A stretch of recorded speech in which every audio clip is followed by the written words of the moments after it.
Ladies and gentlemen, welcome again to the Ferris Wheel. Season 2 is moving along quite nicely. Obviously, we've been getting a lot of feedback from our listeners. They really love Dr. Ian Clark, and we're so glad that the psychiatric ward has decided to sign him over to our care. So basically, if you ever want to adopt a child, go to the psychiatric ward and get yourself... Actually, you guys got to feed me. That's part of the deal, too. Yes, we got to feed you. So I'll bring you to Mum's. She makes a really good pasta. If you like the light sauce and all that good stuff. So, sure. Yeah, Al all right. dente. Al dente, exactly. So I'm your co-host and co-conspirator. I'm Ferris Kennedy. Next to me is... Stephen Wheeler. And to my other side... Dr. Ian Clark. So as you could see, you heard my voice so far, and now I've brought two friends along, and these are my permanent fixtures. So today is actually going to be a special peace project. This is something that Dr. Clark has studied and written a few things during his conquers, going into different parts of the world, and maybe he just might share his story with Deborah Herring and Joan Jett, but we have to behave for him to give us the juicy details, which you probably won't get.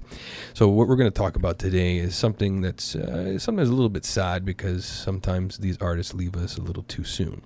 So this is actually the infamous 27 Club. So take it away, Dr. Clark.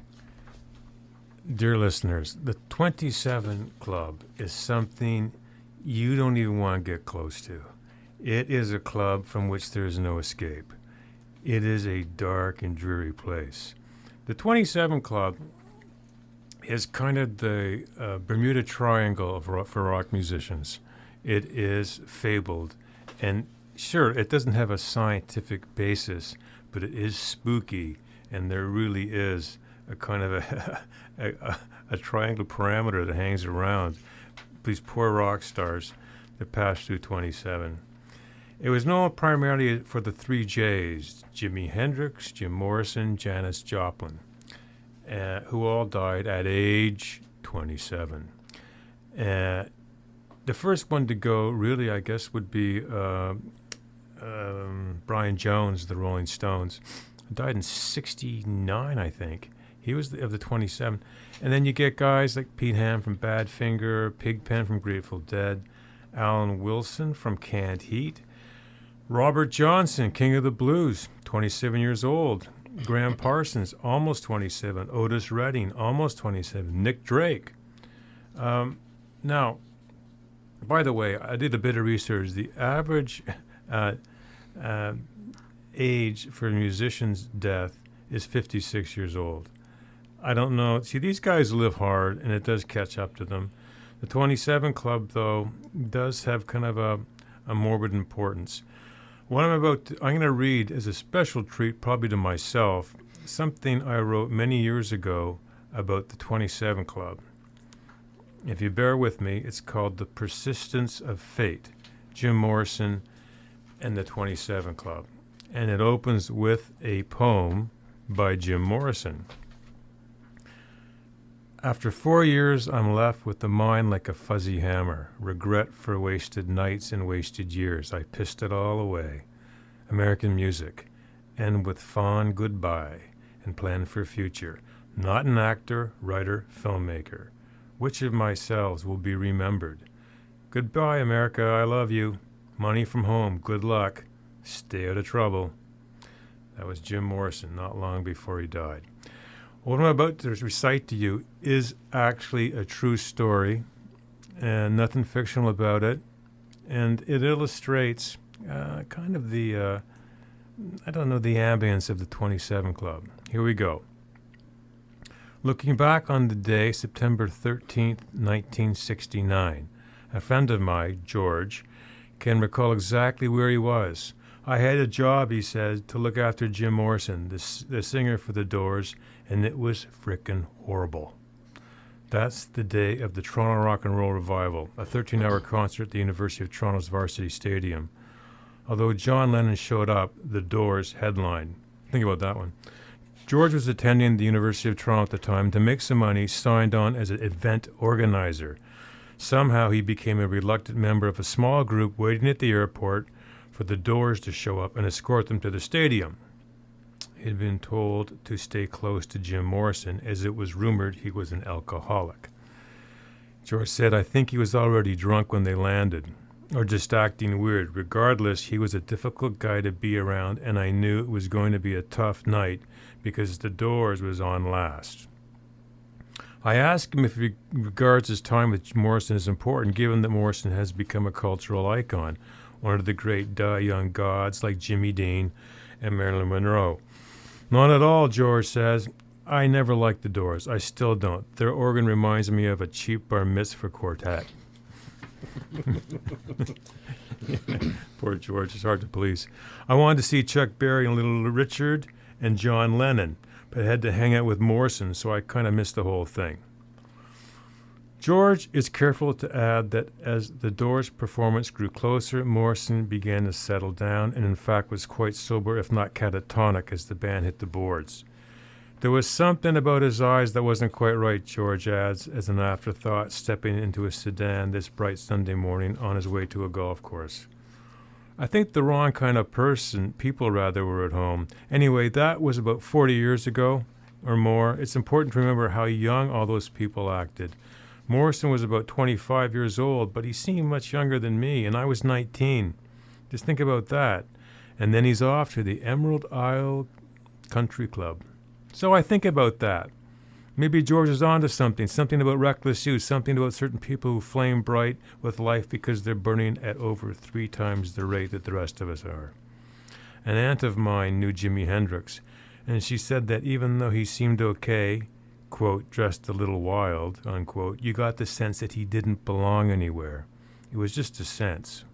And I think about George's affection for numbers. He's a good golfer, but he's a great numerologist, recognizing patterns and proclaiming hidden truths. He once told me that Einstein regarded math as an art, not a science. Let's go back. It's July the 7th, 1983, and I'm hanging around Père Lachaise Cemetery just outside of Paris. I'm on an assignment, I'm freelancing, for an arts magazine covering the 22nd anniversary of Morrison's death. I'm 5 days late as Morrison split on a July 3rd, but I figure it doesn't matter. He was interred on a July 7th. Anyways, he'll wait around.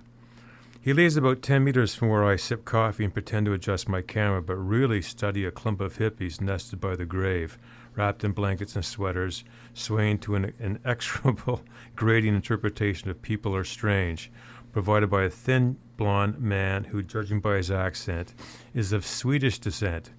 It begins to rain, which is expected, even encouraged in Paris, because it makes the whole place even more beautiful. Nobody seems to notice. In fact, the Swedish kid has segued into an up-tempo, cheery version of The End. He sings phonetically, free for the encumbering meaning of words. So enwrapped am I with this revolutionary interpretation of Doors music, I failed to notice a very short, and I mean short, old woman who has sidled up to me. She's built like a barrel with legs. Her skin is very white, and her wonderful eyes are large, green, and startling. In French, which I kind of speak and interpret in dim-witted slow motion, she asked me if I'm a reporter. No, I reply, I work for a newspaper, which is true in a Clinton-esque way. There are no other reporters here, she observes, just you. Have people lost interest in the American singer? Perhaps, I reply, mainly because I know how to say perhaps in French. Why are you here, I ask. Did you sing his music, which is highly unlikely and not really what I want to say? She shakes her head. No, my brother was buried here just about the same time as the singer died. I live near here, and I like to walk here. I've done this for many years. Au revoir, monsieur. Forward we go. 25 years later, I tell my story of the old woman to George, Morrison's disgruntled Toronto amigo. You think she actually witnessed Morrison's burial, I ask? Nah, George replied. I mean, the same time doesn't necessarily imply exactly the same time. It could have been months apart either way. It's a language issue. Look, I could figure out the odds of you meeting a witness rather to the burial of Jim Morrison, and I can tell you now, they'd be freaking slim. I'm about to introduce a variation on the theme of Morrison's private interment, but George's attention is drifting. He flicks the smoke away and turns to walk home. You know what Morrison said to me that day at Varsity Stadium? What, I asked. He said something like, this is the last time I'll ever play Toronto. You think he was suicidal, I asked. George laughs. No, It's just numbers. He was less than 500 days from death. I worked it out once, and I suppose somewhere deep down, like Hendrix and Joplin and Brian Jones and Kurt Cobain and Robert Johnson, if you're marked for the 27 Club, you're toast. It's fate. There's no escape. I never did finish the 1983 article about Morrison. I could never get it in focus. I didn't have the strength of character at the time to appreciate fate. I myself was in the middle of a strange, dark apprenticeship and didn't even know it. So there you have it, folks. A little rumination on the 27 Club and Jim Morrison, who is probably the king of it. That was one hell of a piece, Ian. Thank and you. To even back up your dates that you were wondering, for Brian Jones, it was actually July 3rd, 69. 69. And for the legend, blues legend, Robert Johnson, he was actually August 16, 1938. Wow. Again, Okay. his death, he was apparently poisoned by a jealous boyfriend. Boy, how's that for a blues singer? That's pretty actually depressing. Wheels, what do you think? Well, I think he's actually one of those legendary characters, although that's the probably true version of why he died. Most people prefer to believe that he made a deal with the devil. That's where all his talents come from, so the devil just claim his due. Yeah, he's the guy that kind of popularized the Crossroads, where he sold his soul. And it's been there's been movies based on it. And that's part of the blues legend. Well, on this list, I don't know if it's 100% accurate. Most of these things you have to always take with a grain of salt, but that's why when you have a musicologist like Dr. Ian Clark, who's studied and written a lot of this stuff, and then you have passionate guys like myself and Wheels, we're able to kind of call fake news. That's a new term these days now, fake news. Yeah, really, that's a good point. So I'm going to just shoot off a few here. I'll let Wheels start off with we did the Robert Johnson one. He's a blues artist. Wheels, give us number 2 and then number 3. So basically our list covers a lot of styles, one of them being R&B. And one of the main groups of in the 60s in R&B was the Drifters. And there was a guy named Rudy Lewis. You probably remember the Drifters for On Broadway or Up on the Roof. And he died on May 20th, 1964. And it's kind of a Mama Cass situation. Apparently he was a binge eater, and he probably choked to death on food. They don't say what food, so we don't know if it's a bologna sandwich. Ham. Or ham sandwich, sorry, yeah. But, yeah, so that's Rudy Lewis. And next one is Brian Jones. Brian Jones, the legend from the Rolling Stones. And again, we think he committed suicide. We're not sure. He could have just OD'd in a pool. Or another recent book claims that he was actually murdered by a guy that was doing work in his house and was jealous of Jones and Jones' money and his Jones' girlfriends. And he pushed him under the water. He drowned, by the way. And he held him under too long. It was involuntarily. And that was it. They panicked and left him floating. I should also mention Jones had left the Stones by that time. It was close, but he was no longer a Rolling Stone. I did not know that, actually, that he Yeah. had left. I just thought because he had passed away, obviously they still carried on. No, Richards and Jagger drove out to his house and said, "You're out of the band," and they recruited Mick Taylor. And when they played in London, it was a free concert, they dedicated it to Brian Jones and released a net full of doves and stuff. But there was no love lost. Those guys. Brian Jones was not the most pleasant guy. Fame did not become him. All right. Well, next on the list, Ian, you could do these next two. I don't know who this gentleman is, but obviously this is why Dr. Clark is here. Okay, interesting. If you look at the movie Woodstock, these guys canned heat. I think it's called "Going Up the Country," and it's kind of it's almost a blues song. And yeah, Alan Wilson was a suicide. He was belonged to canned heat, and he was a singer. And yeah, "Going Up the Country" and "On the Road Again," they had two big hits. But they were kind of a legendary band. They didn't really fit in anywhere. And because of that, it's rootsy, and it still is kind of relevant, if you know what I mean. They're not really stuck in psychedelia. They're almost like like a folk hybrid. He was a rhythm guitarist, and which none of you guys put on your list. Going up the country, water tastes like. Next one, Ian. Jimi Hendrix. Jimi Hendrix, again, is one of those guys that is so popular, it's the equivalent of listening to Beatle music. You get kind of tired of it, or you have to kind of pace yourself. Jimi Hendrix was hugely influential, and an interesting life story. People don't know he was in the military. He was a paratrooper, and he hurt his leg, and he left the military, and he got into rock and roll. It's a very roundabout way of doing it, and he became famous in England, and he was promoted by the former bass player of the Animals, a guy named Chas Chandler, and he was the guy that made Jimi Hendrix famous. And they brought him to the States. He played Monterey Jazz Festival, organized by John Phillips, the Mamas and Papas, and Lou Adler, and it made him a star. And in a very short time, really 3 years, 4-ish maybe, he became this legend. And then he died in London, England, basically of too many drugs. But he was an innovator. No one used feedback like Hendrix. He was a pretty good songwriter, too. He wrote some seriously good songs, and he left way too soon.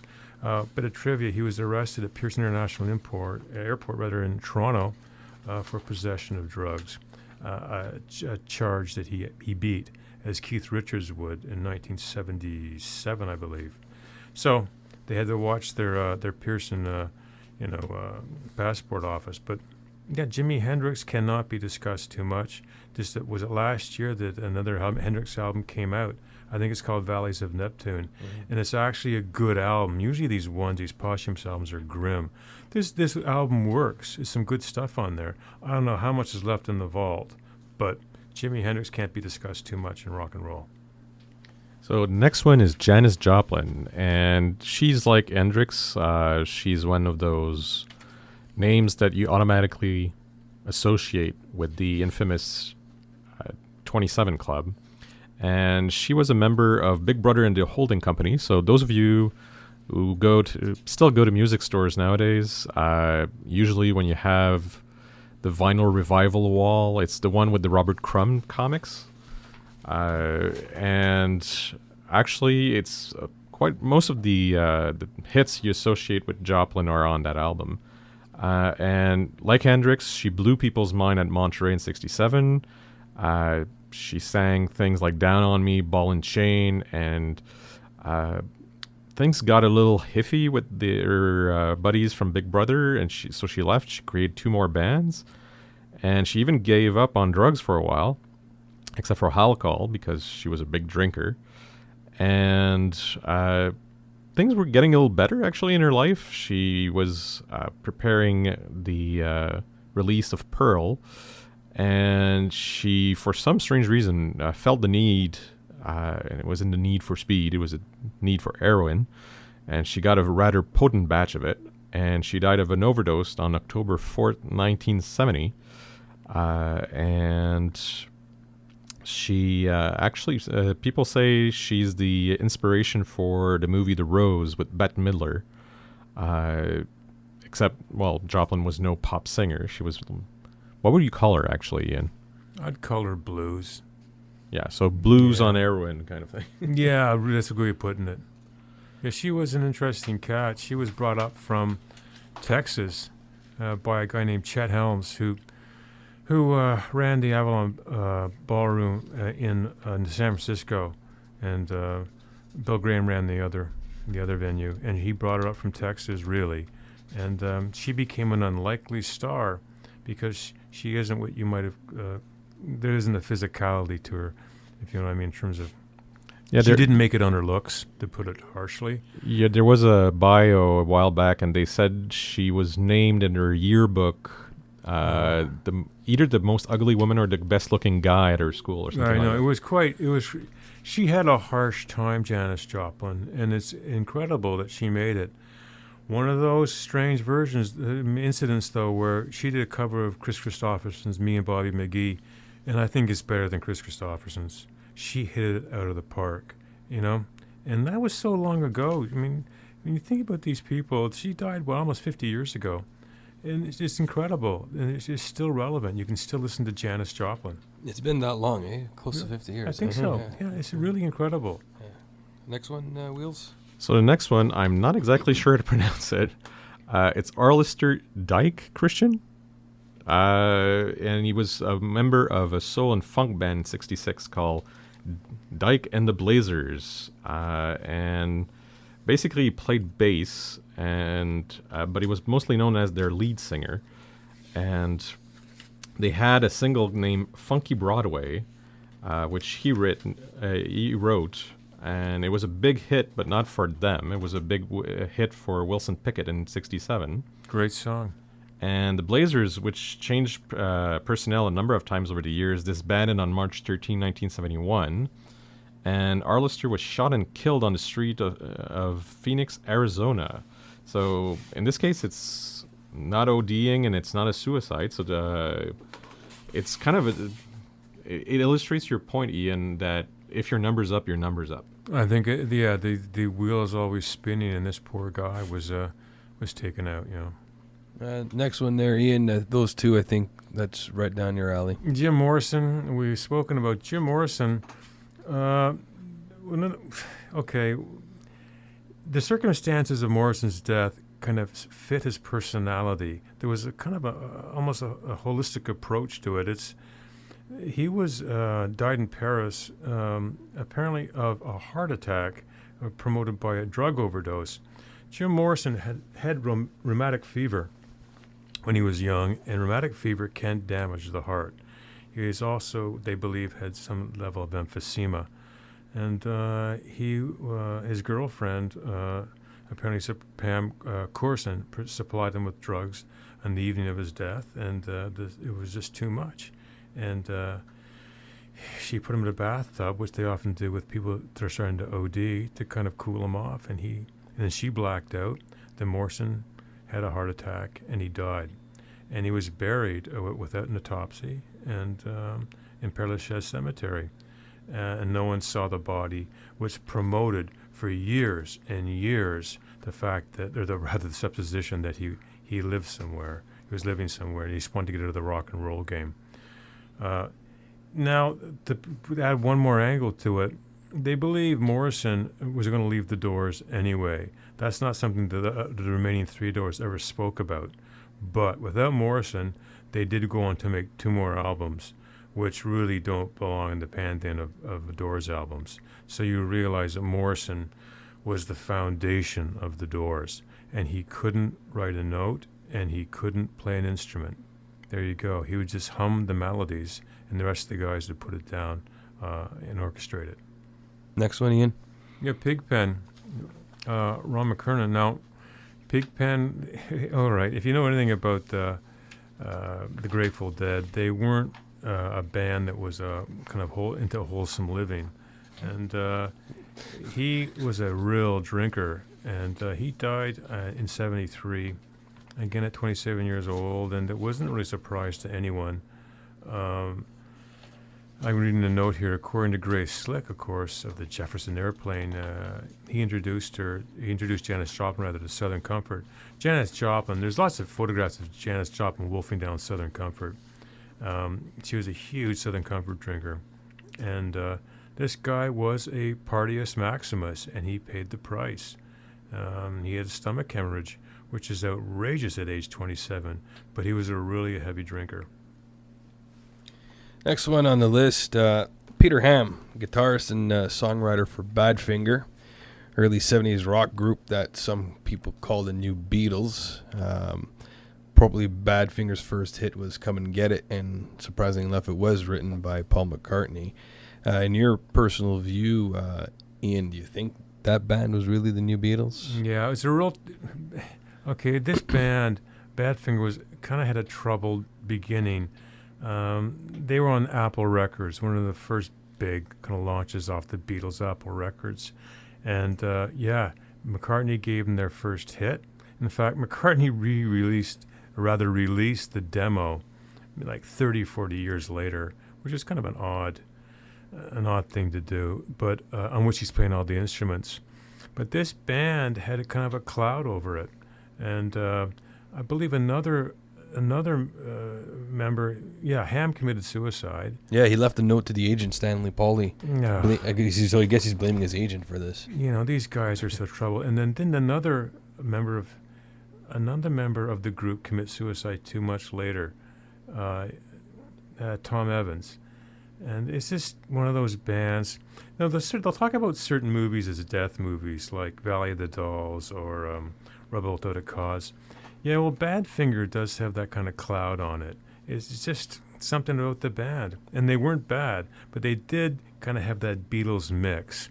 They went in kind of like the Knack, remember? With too much kind of Beatle-esque formations, and it did them no good. The next one, Ian, you're familiar with Gary Thane? I'm not familiar with him, no, but Uriah Heep, yeah. I mean, Gary Thane was around. He's just a band called the Keith Hartley Band who played Woodstock. Now, there's some performers at Woodstock who did not sign on to make the album or the movie. For instance, Neil Young was at Woodstock, but you're not going to find Neil Young on that album or in the movie. So there you go. And I don't know, people, for whatever reason, decided not to sign on. Well, I think Warner Brothers released that album. So there you go. If you were left off that album, maybe it didn't help your career. Where guys that stayed in the album, like Richie Havens, made his career in Sly and the Family Stone.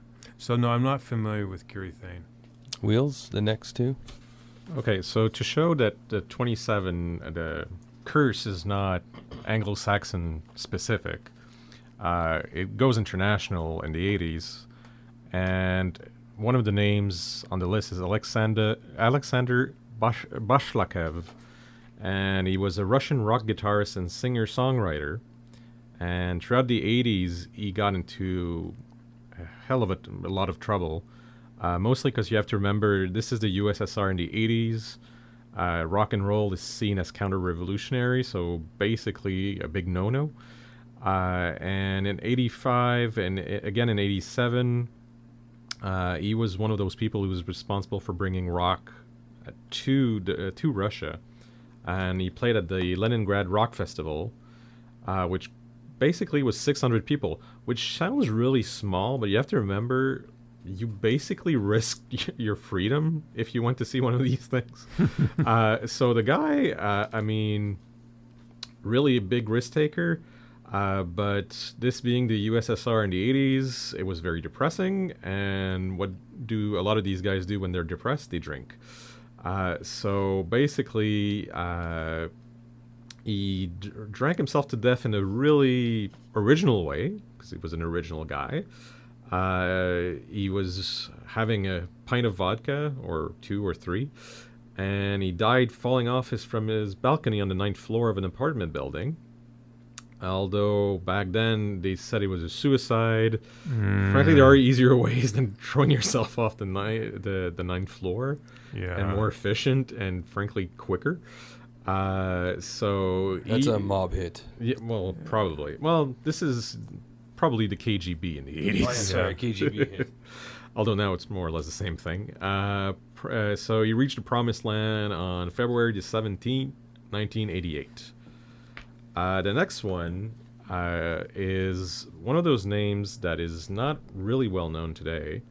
Her name is Mia Zapata, and she was a member of the punk rock band The Gits, and basically it was a college band in Ohio, and it was heavily influenced by blues singers such as Bessie Smith and Billie Holiday, and she actually got a great comparison from Joan Jett, where she thought Zapata was basically the new Janis Joplin.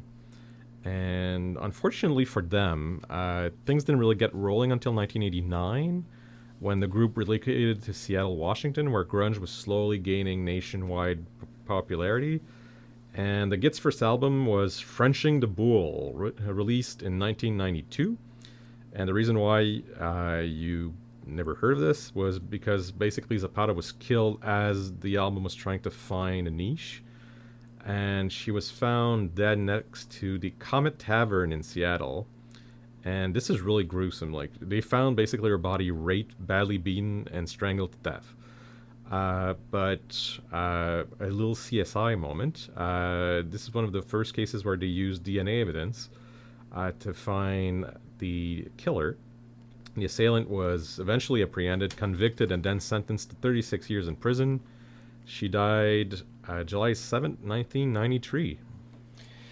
And it's funny how you mentioned grunge and the way it was starting to form itself. And the next one on the list is the genius himself, Kurt Cobain, who obviously everyone knows formed the band Nirvana in 1986. Obviously, Cobain's singing and songwriting and lead guitar made an amazing second album called Nevermind, which topped the charts in 91. Obviously, that song made a ton of money, and it still makes money today. Cobain was always known as a quiet individual, where he did not like the fame. He didn't really like the fame, period. His song actually Smells Like Teen Spirit. It's one of those songs that's played in numerous marching bands. It is still considered probably one of the top rock songs, courtesy of VH1. They did well, not a survey, I guess, but yeah, I guess they did a survey in 2007. And strongly enough, Kurt Cobain actually died during suicide of April 5th of 1994, and it was a shotgun blast to the head. Now, they're going on two theories with this one, because they say it was almost virtually impossible for him to pull the trigger because he was so much injected with heroin. That was it the heroin that killed him, or did someone just kind of just end it to not make it look like it was a drug overdose? Either way, it's still a sad and atrocious way to go, and I don't think, that's these theories that come up, Ian, sometimes. It's especially too, Americans love conspiracy theories about anything. It's almost, I think it's what's in their constitution. And they'll do it. It could be an assassin. It could be anything. A bowl of Cheerios. There's always suspicion. But I think in your heart, in your gut, when you read about his past, and probably being forced to live with Courtney Love didn't help. The poor that's bastard. true. Yeah. But I mean, that would take you out. And given his record, it's not as though he was a chirpy, peppy guy. It looks like the poor guy, He had some, I guess he had a few demons. He has some demons, yeah. And then the next on the list, speaking of Courtney Love, it's actually not Courtney Love, but it was the basis for the band Hole. So Courtney formed the band Hole a year before Kurt took his own life. And in 1993, Kristen Pfaff, she was the bassist. And apparently she, from what I understand here, she committed suicide. It was heroin. And it was a heroin overdose. Yeah, there are certain. I remember once somebody said about the Rolling Stones, they're not a rock band; they're a way of life. And a lot of people that get too close to the Stones die in really awful ways, and because they attract a certain kind of, I don't know what it is, personality. And you look at Courtney Love. I know this is a micro, because we were talking about two people that were close to her that committed suicide or died through drugs. But look at the dates, though, Ian. April 5th for Kurt, and then June 16th. Yeah, I'm just thinking there are certain... You can create your own conspiracy theory. Yeah, I mean, maybe this is just an unwholesome aspect. Some people attract kind of troubled people. And not to lay anything on Courtney Love, but who knows? Maybe she's got some ghosts on her. That's a pretty awful record to have. Two people that are close to you dying of really drug-related deaths. Drug-related death. One looks like a combination of drug-related, and or they're going to see a cover-up, and then the other one's drug-related. And then going on the list, I don't know who this guy is. Ian, do you? Richie Edwards, Manic Street Preachers. Yeah, I didn't know much about them. They were an interesting band.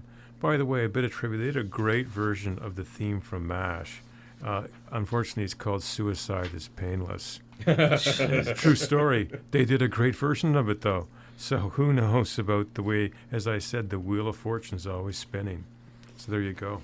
Next on the list, we have Fat Pat. I never heard of him. Don't know him, but Is this... he was shot dead. And okay, so we're starting to get into probably the two-pack area, right? Like Yeah, it's so just- you got Fat Pat shot dead. And then right after him is Raymond Rogers, known professionally as Freaky Ta. he was shot in the back of the head in 1999. And he was with the Lost Boys. And the Lost Boys had that one album. It was pretty good. Legal Drug. It's called, oh my God. Legal drug money. Yes, thank you. So he was, see again, these two here shot in the back of the head. So I guess, like Ian said, we're going to that Tupac we're into Biggie this era. area now. And then next on the list, Wheels, go ahead. So the next one is Sean Patrick McCabe, a lead singer, songwriter for the hard rock band Hink and Dagger. And this is like around 1996. They're Philadelphia alternative rock bands. They used a vampire shtick in their live performance. They were mostly underground. They did an album called Drive the 7-inch Wooden Stake Through My Philadelphia Heart. Oh my God, that screams issues. I think it was a Sinatra hit. That's got issues written all over it. Drive the 7-inch wooden stake. And just to be one of the classics, he choked on his own vomit from swilling alcohol. Well, to get, August to get 28th. Spinal Tap in, they weren't sure if it was his vomit. Let me ask you something. If you're out drinking and it's one of those good nights, isn't the vomit supposed to relieve pain from you? It was this guy was so wrecked. To choke on your own vomit, you've got, well, that's what killed Hendrix. Inhalation. Like it's asphyxiation by your own vomit. You're so drugged up, you can't even force vomit. Isn't that John Bonham too? John Bonham? Yeah. You read I was reading an article the day he died. The quantity of booze he put down would stun a cow. It was unbelievable. All right. Next on the list here, we got Levi Karima. And he was a contestant on the first season of Australian Idol in 2003. Made it to 6th place. Later, along with his brothers, formed a rhythm and blues group called Lethbridge. Times of supporting top-related talent such as Boyz II Men and Shaggy. His voice was the mind crooning of Michael Jackson and Jeffrey Osborne. That's the way they compare it. Recent actually death for this guy too. Actually, they said October 4th, 2008, fell from death of a 20-story hotel window, and the authorities believe his death was a suicide, but family members are ruling it out and they're saying it was an accident.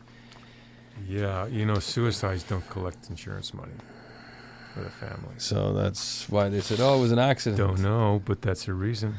Next one on the list, this one here is pretty sad. I don't know how much trouble she really had, but I guess she did.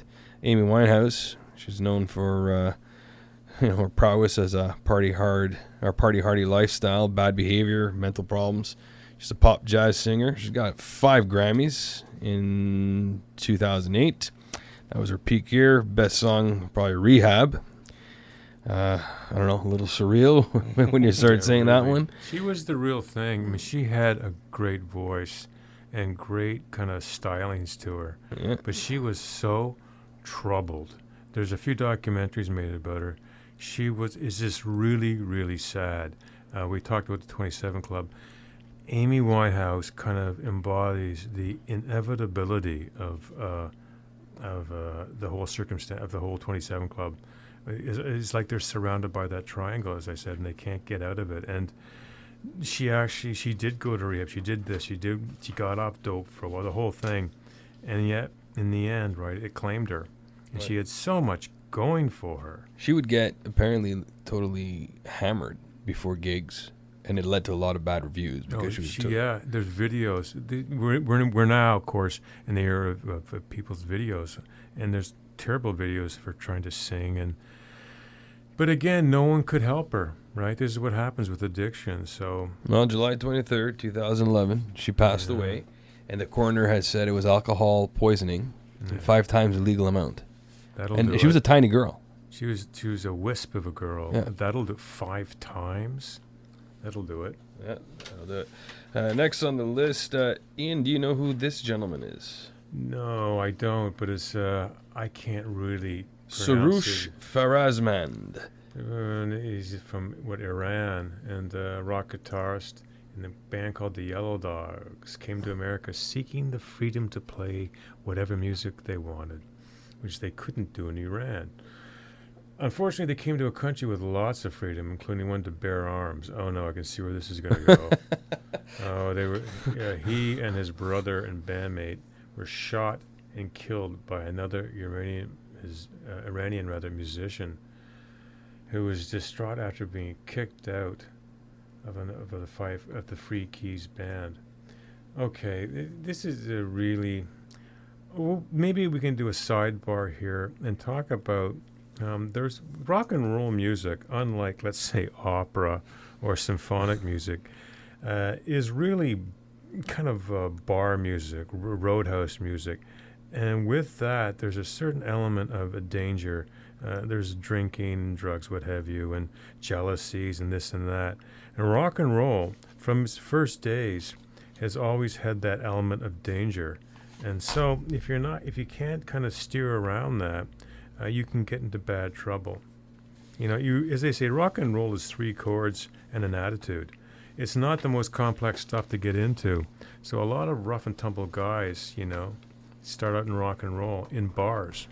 Well, that sidebar note that we are on right now, and Wheels, you could probably back this up. The 2 genres of music that I find have a lot of deaths, whether it was, through self-inflicted or a hit in the sense of weapons, is rap and rock. Yeah. You don't hear opera singers fighting it out. I rarely hear country singers dying of something. Probably they're sad half the time because the songs they sing are sad. Rhythm and blues or blues in general, there's really nothing going on there. So it's a different kind of lifestyle. But for some odd reason, rock, it's the drugs, and rap, it's like the gangs. Yeah. And this is coming to a society where, this whole right to bear arms in the States in particular, and it's going to draw a lot of problems. So if you're going to make it famous and there's jealousy around, well, if you're 26, your time is, you're counting down 365 days. That's what it seems like. Yeah, look at Tupac and Biggie Smalls, these guys getting knocked off with West Coast and East Coast gangs. There was, especially in the early days, there was an inherent violence to it. A lot of handguns, and it just didn't work out. And, these guys, one of the way you can tell if someone went too soon, you remember all the kerfuffle when they digitally recreated Tupac. And it was huge. And people thought, great. Well, that's only because he went before his time, And this is so sad. These guys are really, really young, when they went down. So that was a violent. In the 60s, a lot of the 27 Club guys were drugs, right? It was part of the lifestyle of psychedelia. That's not the case in the millennium, in the 90s. It was violence. A lot of it was violence. Violence. And the next one, Wheels? So the next one is Leonardo Michael Flores Ozuna, or better known as Monkey Black. And he started his career around 2006, and he produced the popular song Tienen Miedo. I'm sure I'm mispronouncing that. And wrote many others. And he was a Dominican living in Barcelona, Spain. And while in a bar, he had an argument with 2 people, and an atrociously violent death. They stabbed him numerous times, and he died at a hospital. They don't say how many hours or days later, but I'm pretty sure it's probably one of the more painful deaths on the list. He passed away May 1st, 2014. That is like a really sad and that's depressing to die. That's just hatred right there. Yeah, that could happen to anyone. You drink too much in a bar with a knife, right? That just happens every day. But yeah, And the last one we have is a guy named Kim Jong-hyun. Is that the Korean guy? That's what I thought. That's what I thought too when I read that. South Korean boy band committed suicide recently, December 18th, 2017. Okay. I mean, this is, we know this isn't the most uplifting segment of the show, but it's important if you're interested in rock and roll history and if you're interested in dimension of rock and roll. It's not all dry ice and choreographed dancing and good times. There is kind of a dark underbelly which gives it the grit, right?